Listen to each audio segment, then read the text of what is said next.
Welcome to another edition of Brace for Impact. Today we're going to take a look at the traffic situation in Southlake, a thriving, growing community with lots of restaurants, lots of shopping, but a heck of a lot of traffic signals and a lot of motorists who wish they could do something about it.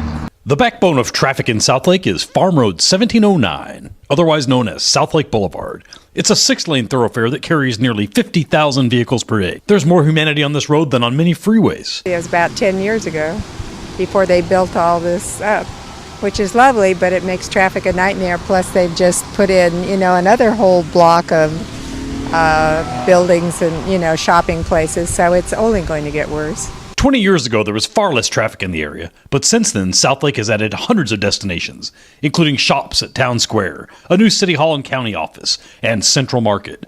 And now, with the addition of a Trader Joe's, REI, Fresh Market, and many, many other retailers, the congestion promises to get worse. Southlake happens to also be in the sweet spot of Tarrant County. So geographically, location-wise, we are at the crossroads of a lot of recent development, and not just in Southlake, but for this entire part of the county.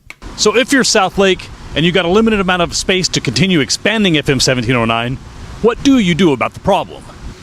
I don't know that widening this is going to be the answer. That's going to be a nightmare, but I don't know how else you deal with all this traffic if you keep building. I think they need to put a moratorium on building any more buildings that are going to create traffic. Although FM 1709 is a state highway, Southlake officials know it's up to them to answer residents' complaints about congestion.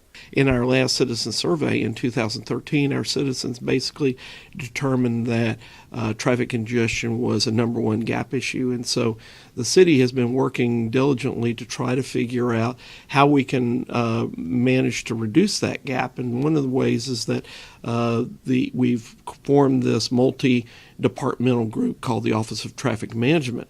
And that is fire, police, community services, public works, a number of different departments that use our roadways, are familiar with impacts, and we continue to look for hotspots that we can address, as well as more strategic planning. Southlake officials are embarking upon a strategy to improve surrounding roads to give motorists other options. For example, during the next several years, they're planning to improve Highland Street, Kimball Avenue, and Whitechapel Boulevard. The idea there is to give local motorists roads other than 1709 to get around, thereby creating more room for the out-of-towners. So on a short-term basis, we look at things like a new traffic signal at the intersection of Highland and Whitechapel.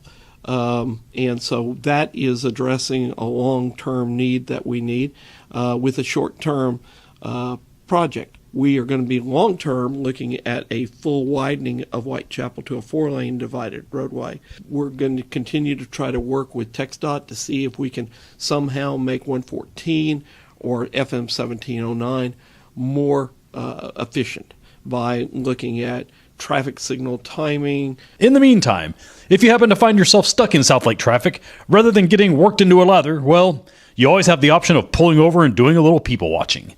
For the Fort Worth Star-Telegram, I'm Gordon Dixon. Enjoy that time behind the wheel, and we'll see you next time.